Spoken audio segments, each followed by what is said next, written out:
Le Bitcoin connaît une très belle réaction acheteuse immédiatement au contact ici de cette trend qui nous maintient à la hausse ici depuis le 22 janvier 2022.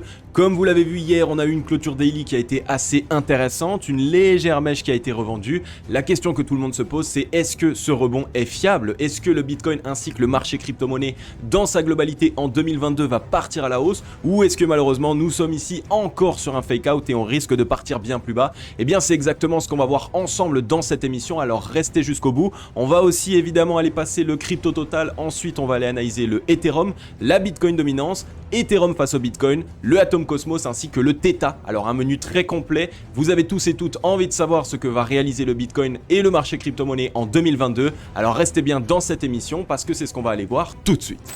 Hello à toute la team Logique, ravi de vous retrouver dans cette nouvelle analyse du marché crypto-monnaie. On est aujourd'hui le jeudi 17 mars 2022 et il est 11h01 à l'heure à laquelle je tourne cette vidéo. Alors comme vous l'avez vu hier, on a eu une plutôt belle réaction acheteuse au contact de la trend qui nous maintenait à la hausse depuis janvier 2022, me semble-t-il 17 ou 22 janvier 2022. Donc c'est un très bon signal, ça nous montre vraiment que le Bitcoin a connu cette certaine réaction. Surtout, vous l'avez vu et je vous avais présenté le petit fake out qu'on avait réalisé juste au contact de cette trend et le fait de faire ce petit fake out et par la suite partir de l'autre côté, c'est vraiment un très bon signal. Et en daily, on a une très belle clôture, on est allé immédiatement au contact du ruban de moyenne mobile. C'est ce qu'on va aller voir ensemble dans cette émission. On va essayer de s'assurer évidemment que le rebond du Bitcoin est fiable et qu'on ne va pas partir encore plus bas.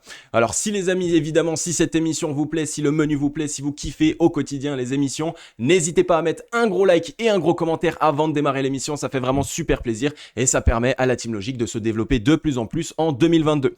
Du côté du Scalpex Index, un Crypto Fear and Greed dans la peur 27. Donc vous l'avez vu, hier on était dans la peur 21, presque l'extrême peur, et aujourd'hui on est dans la peur 27. Donc on a quand même ici un petit sentiment sur ce rebond du marché qui montre que il y a quand même ici le marché qui commence, j'ai envie de dire psychologiquement, petit à petit à essayer de se dire ok, on a peut-être un certain rebond. Alors pour l'instant ça ne se retranscrit absolument pas dans les open interest ni dans les funding. Donc ça montre que actuellement les investisseurs ne sont pas ici en train de se ruer à l'achat non plus, absolument pas, mais on reste tout de même prudent. On a un social index sur Up, un market order flow en recherche de fortes ventes cet après-midi. Voilà, il n'y a pas grand chose qui se passe pour l'instant, pas de grand mur de vente, un gros mur d'achat qui attend ici aux 40 600 bien paisiblement. Donc comme vous le voyez pour l'instant, on a ici les open interest qui commencent à peine à monter ici, donc sur le bottom le 16 mars ici, donc sur cet énorme chandelier japonais avec la mèche ici qui était venue. Donc généralement on le sait sur le marché crypto-monnaie, ce type de mèche ont l'habitude d'être retesté et c'est peut-être ça qui a simplement fait gonfler un petit peu l'open interest. Ou alors évidemment on est monté ici en open interest justement parce qu'il y a beaucoup de personnes qui shortent et qui pensent qu'on va partir bien plus bas. Ça c'est aussi quelque chose qui est tout à fait faisable et c'est exactement ce qu'on va aller voir aujourd'hui ensemble sur les graphiques. Si on regarde ici d'un petit peu plus près, on est venu casser à la hausse ici notre triangle, donc c'est un très bon signal. On est revenu le tester avec une mèche, on est peut-être ici en train de revenir une fois de plus le tester. Maintenant évidemment on s'assure de bien rester au-dessus et de trouver un rebond pour repartir à minima et évidemment chercher cette ancienne mèche. Si on clôture en dessous, si vous voyez qu'ici on a une décision vert et qu'on se fait totalement renfoncer, alors là attention, on a peut-être des chances de venir faire une petite mèche, liquider tranquillement les longues, il y a peut-être eu trop d'euphorie ici sur cette montée et donc à ce moment-là évidemment les waves elles vont prendre leur temps, elles vont faire en sorte de liquider tout le monde, que ce soit les shorts et les longues, pour qu'il y ait le moins de personnes dans le train possible et pour pouvoir par la suite réaliser un mouvement qui est dit sain. Donc on va aller voir maintenant ensemble évidemment aussi les liquidations. Est-ce qu'on est allé liquider des shorts? Est-ce qu'on est vraiment allé taper une zone de short très importante, ce qui pourrait nous envoyer un message qu'on a des chances d'aller taper les longues? Eh bien c'est exactement ce qu'on va aller voir tout de suite. Alors juste avant les amis de passer les liquidations et aussi évidemment de vous analyser le Bitcoin ainsi que le marché crypto-monnaie dans sa globalité, je vous rappelle que nous sommes 14 000 membres, alors ça fait vraiment super plaisir. Bienvenue à tous les nouveaux membres, merci à toutes les personnes qui pensaient à s'abonner et à activer la cloche. Ça prend 3 petites secondes et ça va totalement vous permettre en 2022 d'être tenu au courant de chaque mouvement qu'il se passe sur le marché crypto-monnaie. Et si vous avez envie de tirer des profits, si vous avez envie de pouvoir ouvrir des positions au meilleur moment et essayer de fermer des positions au meilleur moment par la même occasion, alors n'hésitez pas les amis, abonnez-vous, je vous accompagne dans une analyse du marché crypto-monnaie par jour. Donc vraiment, vous allez en 2022 être totalement tenu au courant. N'hésitez pas à vous abonner et à activer la cloche. Et vous le savez aussi les amis, on est sur Twitter. Donc rejoignez-nous sur Twitter, cryptologique-du-bas.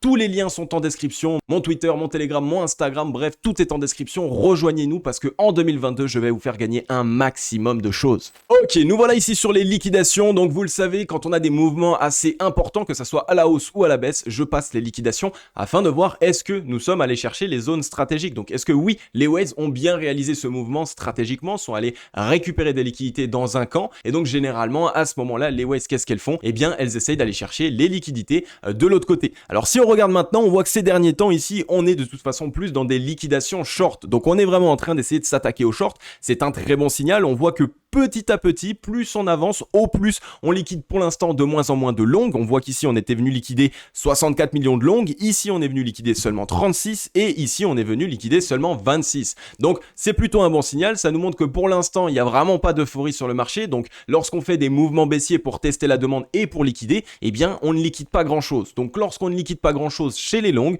eh bien on va continuer d'essayer de liquider chez les shorts. Et on le voit en ce moment, les shorts c'est eux qui sont extrêmement euphoriques, ils vendent depuis 69 000 $, donc ils sont très gagnants sur leur position. Alors maintenant, le but évident, ça va être de totalement les défoncer, et on voit que c'est ce que les Waves sont en train d'essayer de réaliser. On est venu liquider ici 80 millions de dollars de position short le 16 mars à 1h du matin, et ces derniers temps, voilà, on est quasiment sur une vingtaine de millions de dollars à chaque fois, toutes les 4 heures. Donc à chaque fois qu'on réalise un mouvement haussier encore plus en plus haut, donc à chaque fois qu'on va chercher un point de plus en plus haut, on vient liquider de plus en plus de short. Donc ça, c'est un très bon signal, et pour l'instant, si on regarde tranquillement en 12 heures, on voit qu'on a eu ici 113 millions de dollars de position short qui ont été liquidés. On a eu ici 60 millions, donc ça fait 190 millions sur 2 jours, mais c'est absolument rien. Alors peut-être que vous vous dites que c'est énorme, mais comme vous le voyez dans le passé, quand on a envie d'aller liquider les shorts, on va taper des 230 millions, on va taper des 219 millions. Donc ça nous montre quoi? Ça nous montre que là, on est seulement en train de préparer le terrain, on est en train de liquider petit à petit certaines positions short. Attention aussi, évidemment, c'est petit à petit. Il faut qu'on aille liquider ces zones. Généralement, il y a des ordres là aussi, donc ça nous refait partir à la baisse. Bref, petit à petit, il faut qu'on envoie des mèches, il faut qu'on liquide les shorts, et c'est ce qu'on est en train de faire. Et on va aller s'assurer de tout ça évidemment sur les graphiques, mais avant tout, on va passer sur Twitter. Ensuite, on est ici sur Twitter, on a CoinFR Bitcoin qui nous met en avant l'acteur de la DeFi AAV est désormais disponible dans une nouvelle version, moins d'un an après la sortie d'AAV V2. La disponibilité s'étend sur 6 blockchains dont Phantom et Avalanche, donc un très gros plus sur ce projet. On voit que voilà, AAV, on a eu ici cette correction, ils n'ont pas forcément fait énormément parler d'eux, simplement parce qu'ils ont avancé dans leurs objectifs. Et c'est ça qu'on veut, c'est ça qu'on aime dans des projets pour le long terme en tant qu'investisseur, c'est de voir des projets comme celui-ci, eh bien ils continuent d'avancer encore et encore dans ses objectifs pour que lorsque évidemment le marché revienne dans cette euphorie et qu'il y ait de nouveau beaucoup d'utilisateurs, à ce moment-là ils puissent lancer leur campagne de marketing. Donc l'appareil AAV, très gros développement, très grande avancée, et on voit qu'il continue encore et encore à avancer. Donc vraiment les amis, en 2022, surveillez ce projet. Et ensuite, on a ici Cryptos qui nous met en avant que le Bored Ape Yacht Club, donc le BAYC, multiplie les initiatives et semble décidé à exploser au-delà du secteur des NFT. La DAO liée au projet a dévoilé un token qui soutiendra tout l'écosystème, l'Apecoin. Comment sera-t-il distribué? Eh bien écoutez, Cryptos vous met en avant ici l'article, n'hésitez pas à aller voir, c'est extrêmement intéressant. Mais surtout là, c'est vraiment génial parce que pour l'instant, je n'ai pas vu beaucoup de projets qui à la base étaient totalement dans les NFT, qui ont extrêmement bien fonctionné, où il y a eu vraiment des pièces des NFT de leur collection qui a été vendue à plusieurs millions, plusieurs centaines de millions de dollars. Et donc j'en ai très peu vu pour l'instant qui, ces projets à la base NFT ont lancé leur propre token. Et là ça peut être vraiment une très grosse avancée, surtout que le marché des NFT aujourd'hui a vraiment beaucoup fait parler de lui grâce à ce projet. Donc son token, il pourrait être totalement soutenu, il pourrait être totalement adopté. Et je pense que là aussi, en 2022, on risque d'en entendre encore parler. Bien, nous voilà ici sur le Bitcoin en daily. Comme vous l'avez vu hier, du coup, on a eu ici cette réaction acheteuse. On en avait parlé. On avait dit qu'on avait ici de très gros signes de maturité, qu'on avait sans doute fait ici le petit fake out. Et donc, on allait trouver un rebond. Par contre, maintenant, attention, tout n'est pas encore joué. On a eu du gros volume acheteur. Ça, c'est un très bon signal. Et on voit que pour l'instant, ces derniers temps, tous les gros volumes ici, la plupart du temps, ont été des volumes acheteurs. Donc, ça montre que vraiment, les acheteurs sont en train de totalement se présenter. À part évidemment ici sur cette correction, mais cette correction, elle a été téléguidée par la smart money. On était revenu chercher cette zone et donc boum, on est parti totalement de l'autre côté, la raison pour laquelle évidemment on a fait rentrer beaucoup de volume. Maintenant on peut se poser la question, est-ce que ce rebond ici est bon, est-ce qu'il est sain, est-ce qu'on a des chances de partir enfin à la hausse, ou est-ce que malheureusement c'est encore un bear trap? Eh bien écoutez, c'est ce qu'on va voir ensemble. On voit qu'ici sur le ruban de moyenne mobile, on est revenu tester le MA55, la dernière moyenne mobile. Là dans le passé on avait fait la même chose et je pense qu'on est en train de vouloir nous faire peur puisque ici dans le passé on avait fait ce champ d'œil japonais, on était venu clôturer au-dessus de l'EMA55 et boum, on s'est immédiatement fait défoncer. Donc là on est en train peut-être d'essayer de créer de la peur, on veut faire comme si ici on allait réaliser encore une ravalante haussière et donc partir plus bas, mais je ne pense pas que c'est ce qui va être fait. Premièrement parce qu'on a ici un volume acheteur qui est totalement croissant, deuxièmement parce qu'on a un volume vendeur qui est totalement décroissant et troisièmement parce que ici on n'a pas voulu offrir de mèche au longue, donc on leur a pas offert ici une petite mèche comme tout le monde attendait, 35 000, 34 000, même 30 000 $. Et justement, c'est un très gros signe de maturité puisque ça nous montre que peut-être que la smart money ne veut pas gaver le train en acheteur à nouveau pour éviter évidemment d'avoir un mouvement qui n'est pas sain et pour recréer de l'euphorie. Donc leur but, c'est d'avoir accumulé ici et donc de laisser traîner le peu de mèche possible. Si on regarde maintenant sur le MACD, divergence haussière, on a enfin cross la zone de neutralité. Donc on a validé ici ce double creux ascendant. On devrait normalement chercher son objectif. Donc ici, après une fois qu'on serait allé chercher l'objectif, peut-être qu'on va retester la demande et ensuite transformer ici le gros double creux ascendant. Donc là pareil, le MACD qui vient de cross la zone de neutralité en daily, c'est vraiment un très très bon signal et ça nous montre que la force est en train totalement de se déverser pour les acheteurs. Si on regarde maintenant sur le RSI, pareil, on a récupéré les 52 RSI, c'est vraiment un très très bon signal. Si vraiment aujourd'hui on veut faire une légère frayeur, on peut revenir tester les 50 pour tester la demande. Peut-être passer légèrement au-dessus et transformer ça en double creux ascendant, mais le fait d'être repassé ici au-dessus des 52 RSI nous montre que la force est bien acheteuse et que les acheteurs sont en train de reprendre la main à court et moyen terme. Donc on surveille bien tout ça, on a vraiment de très très bons signaux et si on regarde maintenant au niveau du volume profile, on est dans un creux de volume profile, on est revenu tester ici les 41 870, un spike de volume profile, on est en train d'avoir une légère réaction vendeuse. Donc aujourd'hui, au vu du creux de volume profile, si jamais on veut faire une petite frayeur, on pourrait revenir chercher les 39 633 avec une mèche, mais attention, il faut absolument qu'en clôture, on clôture au-dessus des 40 000 $, parce que ça fait plusieurs semaines maintenant qu'on se bat pour essayer de récupérer les 40 000 $, on a réussi à le faire, les acheteurs l'ont fait, maintenant, évidemment, il va falloir le retester en tant que support, mais surtout le tenir en clôture daily. Donc on surveille bien tout ça, on a un Bitcoin qui est ici dans une belle disposition, qui nous envoie de très bons signaux, le MA89 qui est juste au-dessus de la tête, vous l'avez vu dans le passé, on était déjà revenu tester le ruban de MyMobile, donc généralement, à ce moment-là, on vient récupérer ou au moins retester le MA89.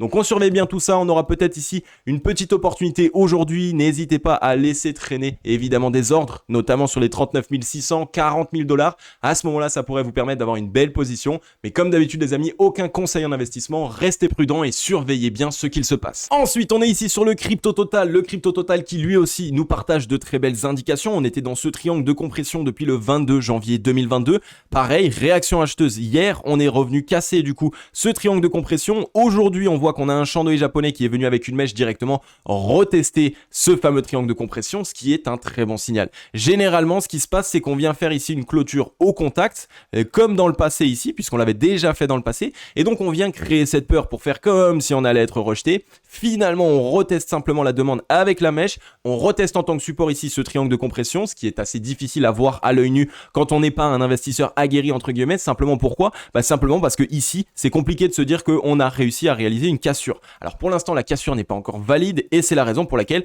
on est revenu tester en tant que support la trend qui nous maintient à la baisse. Donc c'est un bon signal et si on regarde maintenant en termes de volume profile, on a largement repassé le spike de volume profile, la zone de volume profile qui a été la plus défendue, c'est les 1700 milliards et donc pour l'instant on est très largement au-dessus, c'est un énorme bon signal. Et si on regarde ici, pareil, creux de volume profile, donc ça peut être assez simple pour nous de nous imbriquer, de revenir chercher les 1872 milliards jusqu'au quasiment 1900 milliards, voire les 2000 milliards, que je vous rappelle, cette fameuse zone psychologique des 2000 milliards qu'on pourrait retester. Donc vraiment, on a de très très bons signaux. Et si on regarde ici sur le RSI, double divergence haussière, donc là une première, ensuite ici une deuxième. On est repassé au-dessus des 50. Donc aujourd'hui, on est simplement peut-être en train de les retester, mais on a toujours ici ce double creux ascendant sous les 50 qui s'est validé. Donc on a cassé la ligne de coup. Donc là, on est en train sans doute de la retester, mais normalement, on devrait revenir à minima chercher notre objectif au 57,57 et sinon, on a notre dernier objectif au 62,77. Donc par la suite, évidemment, ce serait le fameux mouvement haussier. Si on regarde sur le MACD, c'est exactement la même chose. Divergence haussière, divergence haussière. On a cross la zone de neutralité. Donc vous le savez, en daily, cette zone de neutralité, le fait de la cross après une consolidation, ça montre que les acheteurs ont repris la main. Donc c'est bien les acheteurs qui ont la main, qui ont récupéré les zones qui sont clés et donc qu'ils sont actuellement en train simplement de jouer. Et évidemment, il peut y avoir des mèches, évidemment, on peut faire de la peur, mais les acheteurs ont repris la main à court et moyen terme et ça, c'est un très très bon signal. Ensuite, nous voilà ici sur Ethereum. Ethereum un petit peu dans la même disposition que Papa Bitcoin, évidemment. Je vous rappelle que on risque ici de revenir chercher en tant que support la zone des 3000 $. On est dans ce double creux ascendant sur un niveau de support qui est clé entre les 2541 et 2583. On est en train de retester la ligne de coup. Donc là, vraiment, Ethereum est en train de nous leader le marché. Donc il est vraiment en train d'être le meneur du marché crypto. Et ça, c'est un très bon signal. On était ici en train de combattre le spike de volume profile qu'on a réussi à casser. On est venu le retester en tant que support sur la journée d'hier. Donc voilà les 2606 $. Donc c'est vraiment un très bon signal. Volume vendeur totalement décroissant sur la baisse. Volume acheteur totalement croissant sur le rebond et surtout sur la deuxième jambe haussière du double creux ascendant. Donc là, on est totalement en train de valider ce double creux ascendant et on a des chances de revenir chercher les 3000 $ sur Ethereum. Donc pour toutes les personnes qui n'êtes pas encore dans le train et qui voulaient vraiment en acheter, les amis, c'est soit maintenant, soit à la limite, évidemment, vous allez peut-être avoir une opportunité aux 3000 avec la correction, mais il va falloir faire assez vite. Une fois de plus, ce n'est absolument pas un conseil d'investissement. Je ne vous dis pas d'acheter Ethereum, ça y est, c'est le moment. Je vous dis simplement que si ça fait longtemps que vous souhaitez acheter du Ether, mais que vous ne savez pas quand rentrer, on sort d'une grosse correction, on a de très gros signes de force ici acheteuse, donc vraiment, ce serait un bon signal pour vous.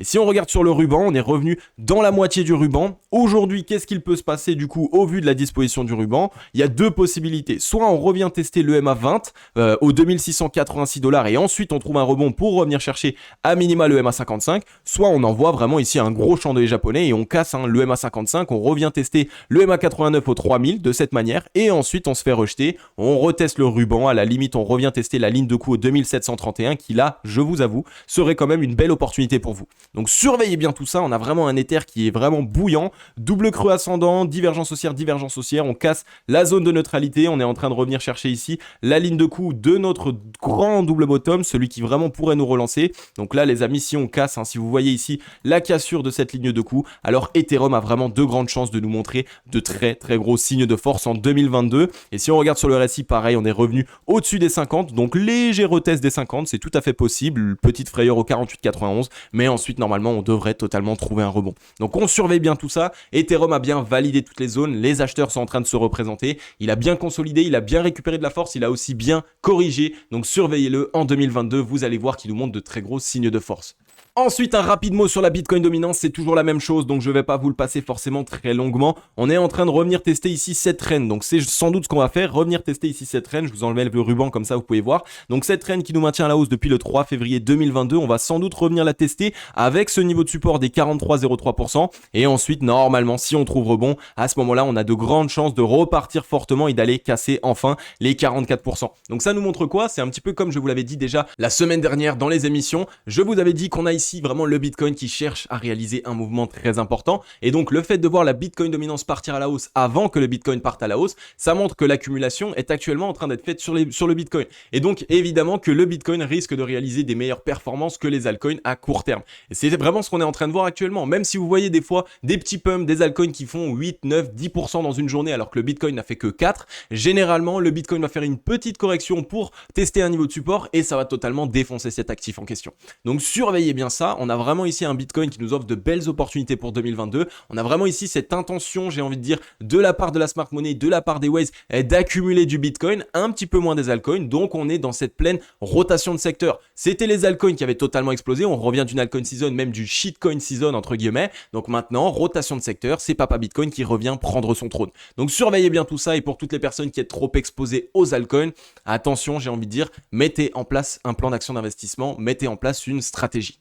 On est ici sur Ethereum face au Bitcoin, évidemment, puisque aujourd'hui on parle beaucoup d'Ethereum. Donc qu'est-ce qu'il se passe? Est-ce que Ethereum face au Bitcoin peut avoir cette reprise? Donc est-ce que Ethereum peut lui surperformer le Bitcoin? Bien écoutez, pour l'instant on a de bons signaux, on a du gros volume qui commence à rentrer. On a eu ici 2 volumes croissants sur la cassure. Généralement ça envoie ici un 3e jour assez important. On va sans doute revenir tester immédiatement cette zone de résistance. Donc une fois qu'on aura retesté cette zone de résistance, je pense qu'on risque de retester la demande. Donc ici on revient tester la demande, mais là si on transforme ça en double creux ascendant, alors là on a vraiment un Ethereum face au Bitcoin qui risque d'avoir une reprise assez imminente. On voit qu'on a eu une correction très importante, là on revient d'un top, on a une correction ici de 23,44% de Ethereum face au Bitcoin, donc on a ici vraiment une très belle possibilité de reprise. Si on regarde ici, on avait vraiment eu les dernières liquidations, donc ici on a utilisé la dernière force vendeuse qui était possible, ensuite on a consolidé, on a récupéré de la force, généralement ça nous renvoie ici au retest du précédent bottom, chose qu'on a faite et là on est en train de faire un double double bottom dessus.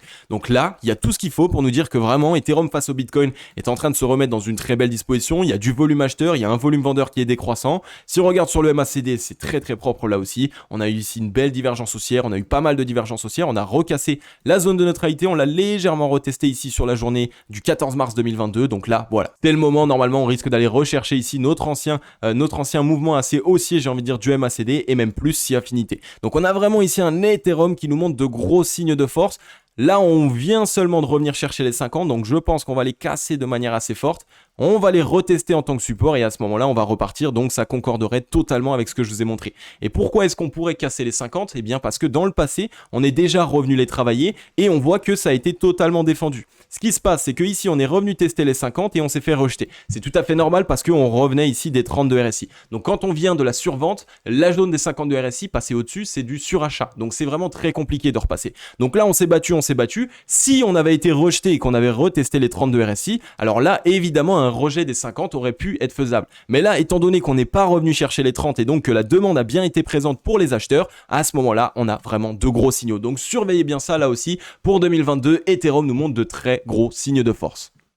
Et ensuite les amis, on est ici sur le Atom Cosmos qui nous offre une très très belle opportunité. J'en avais parlé quand on était ici non loin de venir casser enfin, j'ai envie de dire, cette trend baissière, donc cette trend qui nous maintenait à la baisse depuis le 17 janvier 2022. On est venu la casser à la hausse, on a retesté ici une zone de résistance assez importante évidemment, donc on s'est fait rejeter. Il n'y a aucun problème à ça, ça nous permet de retransformer ça en double bottom de l'autre côté de la trend. Je vous l'ai déjà expliqué, pour valider une cassure de trend, il faut vraiment mettre en place un double bottom de l'autre côté, chose que nous sommes en train de faire. On a un volume acheteur qui est croissant, donc je pense qu'on a une belle opportunité ici grâce à cette légère correction sur le Atom Cosmos. Et si on regarde maintenant, on peut se tracer ici cette petite traîne, on voit qu'on est venu la casser, on l'a validé ici en tant que support, donc on a vraiment sans doute ici une belle possibilité de reprise acheteuse avec enfin, j'ai envie de dire, ce double creux ascendant qui pourrait s'initier sur le Atom Cosmos. Je vous rappelle que de manière long terme, le Atom Cosmos est ici dans ce range depuis le 6 septembre 2021, donc très très grosse consolidation sur cet actif. On était revenu tester la borne basse, on est ici revenu tester non loin de la borne basse, mais la demande a été immédiatement présente, on a racheté la mèche, on est en train de transformer ça en double bottom, donc on a des chances de ne pas revenir tester la borne basse et ça montre que cet actif est mûr, on a vraiment des chances de revenir à minima chercher notre borne haute. Je nous ai tracé directement la garage zone de ce mouvement pour savoir jusqu'où est-ce qu'il pourrait nous ramener. Il nous ramènerait entre les 48 $, et les 42 $, donc ça permettrait ici de liquider toutes les positions short, tous les stop loss de short qui sont positionnés là-haut. On pourrait revenir tester cette zone, se faire rejeter, on reteste en tant que support une zone et ensuite à ce moment-là on a une belle reprise. Mais en tout cas, on a un très bel actif qui consolide, qui récupère de la force, on a une consolidation qui est là depuis un certain temps, un volume acheteur qui commence à se présenter de plus en plus, donc vraiment surveillez bien ça, on a de très très gros signaux. On était revenu tester les 50, je vous l'ai expliqué tout à l'heure, revenir au-dessus des 50 c'est assez compliqué, donc c'est tout à fait normal qu'on revienne les tester, on risque de mettre en place un double bottom aujourd'hui, donc une petite correction sur cette journée, donc ça pourrait offrir de belles opportunités pour par la suite enfin récupérer les 50 de RSI. Si on regarde maintenant sur le MACD, pareil, on a une divergence haussière ici, donc on a vraiment tout ce qu'il nous fallait, on est dans un énorme double creux ascendant que vous voyez à ce niveau-là, donc dès lors qu'on aura cross la zone de neutralité, à ce moment-là on risque d'avoir une très très belle reprise. Et là pareil, on avait cross la zone de neutralité, donc on a eu du mal évidemment à rester au-dessus, on se fait rejeter, on reteste la demande et dès lors qu'on la recross, à ce moment-là, grosse réaction acheteuse. Donc pareil, Atom Cosmos, mettez-le dans votre watchlist vraiment à surveiller, on voit que le ruban de MyMobile est tout petit en termes de résistance, donc on a vraiment de grandes chances de pouvoir ici essayer de le regagner et de enfin avoir un Atom Cosmos qui nous montre de quoi il est capable. Ok la team logique, j'en ai fini avec cette émission. Comme vous l'avez vu, elle a été extrêmement complète. On a passé beaucoup d'actifs, beaucoup d'indicateurs, beaucoup d'indications. Donc comme d'habitude, c'est beaucoup de travail. Donc n'hésitez pas les amis à mettre un gros like et un gros commentaire. Ça fait vraiment super plaisir. Ces derniers temps, vous êtes on fire. J'ai rarement vu ça. Vous avez été rarement autant on fire alors qu'on est dans une situation de marché où tout le monde a peur. Je vois que la majorité des youtubeurs sont en train de se faire défoncer en visibilité parce que les gens ont peur. Et nous, au contraire, on est en train ici de gagner en force. On est toujours présent et ça, c'est juste génial. Ça fait vraiment super plaisir. Donc pour toutes les personnes qui n'êtes pas encore abonnées, qu'est-ce que vous attendez? Abonnez-vous, activez la cloche, ça prend 3 petites secondes. C'est totalement gratuit et surtout, ça va vous permettre d'accéder à une analyse du marché crypto-monnaie par jour. Donc bref, beaucoup d'infos, beaucoup d'analyses, beaucoup aussi de stratégies, de trading, de plans d'action d'investissement. Tout ça totalement gratuitement. Donc n'hésitez pas les amis, en 2022, on a vraiment de très très grandes choses à faire ensemble. Donc voilà, En tout cas les amis, aujourd'hui on voit qu'on a un Bitcoin qui nous montre de gros signes de force. On peut avoir une petite mèche aujourd'hui, donc une belle opportunité pour toutes les personnes qui laissent des stop loss. Comme d'habitude vous le savez, il n'y a aucun conseil en investissement dans cette vidéo. Cette vidéo est là juste à manière éducative. J'utilise mes stratégies, mes plans d'action d'investissement et surtout mon expérience pour pouvoir vous présenter ce qu'il se passe actuellement sur le marché crypto-monnaie. Mais comme d'habitude, faites vos propres analyses, faites vos propres recherches avant de vouloir investir de l'argent sur le marché crypto-monnaie. C'est toujours la même chose. Donc voilà les amis, comme d'habitude, on va se dire à demain dans la prochaine émission. Je vais vous souhaiter à tous et à toutes une agréable journée ou une agréable soirée. C'était Cryptologique. Ciao.